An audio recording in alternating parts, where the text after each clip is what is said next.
Or welcome back. You're still watching Global Mantra, and I'm still in conversation with Sam Mahtani of F&C Investments. How are you, looking at the risk-return profile of developed markets versus emerging markets? Not perhaps from a 2011 perspective, but from a more long-term perspective, say 2-3 years down the line. Well, I think the risk return certainly is getting better for emerging markets.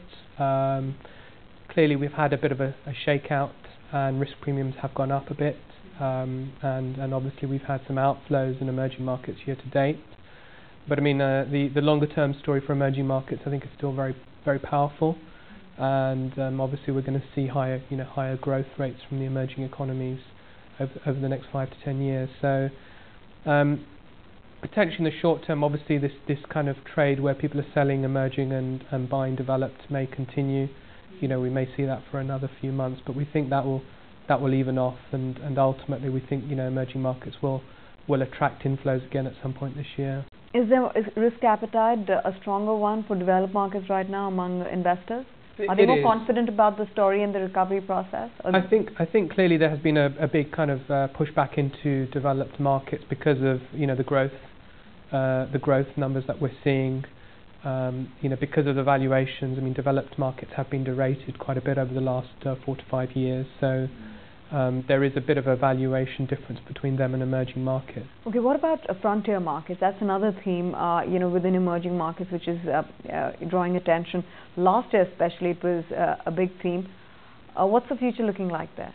Well, as you said, last year was, the frontier markets were very hot, and they did very well. I would say that was down to the fact that we've had a big bull market in emerging markets for quite a few years, where big countries have done well, and some of that money obviously kind of rotated into some of these smaller markets and led to strong performance last year.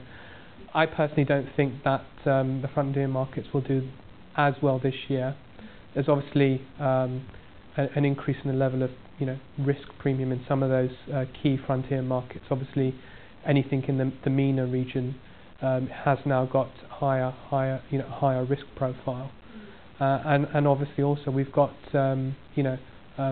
possibly higher interest rates and higher inflation in some of those markets as well. So I think the gloss has been taken off the frontier market story, and I would look very selectively at possibly 1 or 2 countries which look okay, like Nigeria. But I mean, I would still be feeling a little bit cautious about the frontier story now for this year. But what would be the tactical call on these countries? I mean, because like you said, the risk premium is very high, and there's a lot of uncertainty, and these countries are under-researched. Well, I think you've got to obviously do a lot of political and economic analysis on each of these countries, and also look out in terms of where they are in the reform program, and ultimately make a call on whether you believe the macroeconomic story in these economies. There's going to be a lot of noise attached to each of these frontier markets, and really you've got to do the analysis in terms of whether you believe the economic and the macro stories and the reform stories. And Nigeria is a country where we do believe the story in terms of gradual but progressive reform, and also it's a key beneficiary also of the high oil price.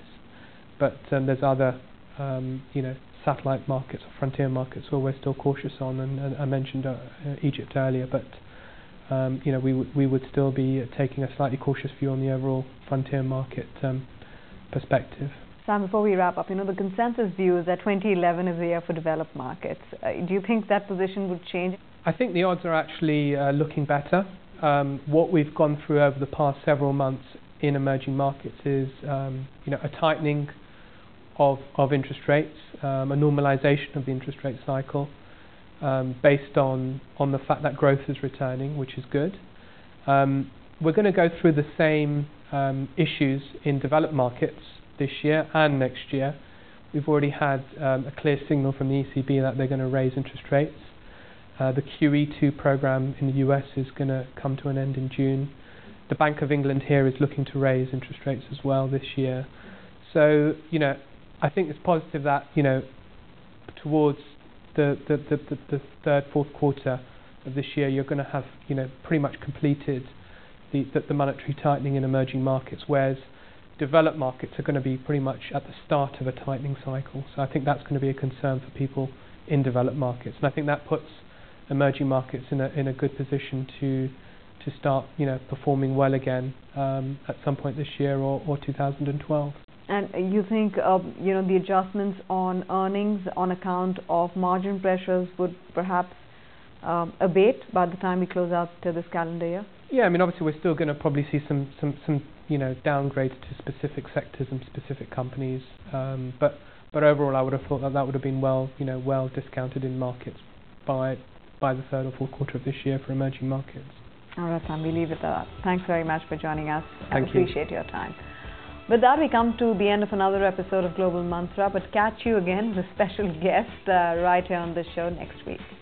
India has a number of structural advantages that other countries simply don't have, the key being the demographics of the country, which are incredibly attractive in terms of the age of the population, the profile of the population, the GDP per capita, and the direction in which that's going. So I think that is a reason why India may be able to exhibit higher levels of growth in the next couple of decades than some other markets.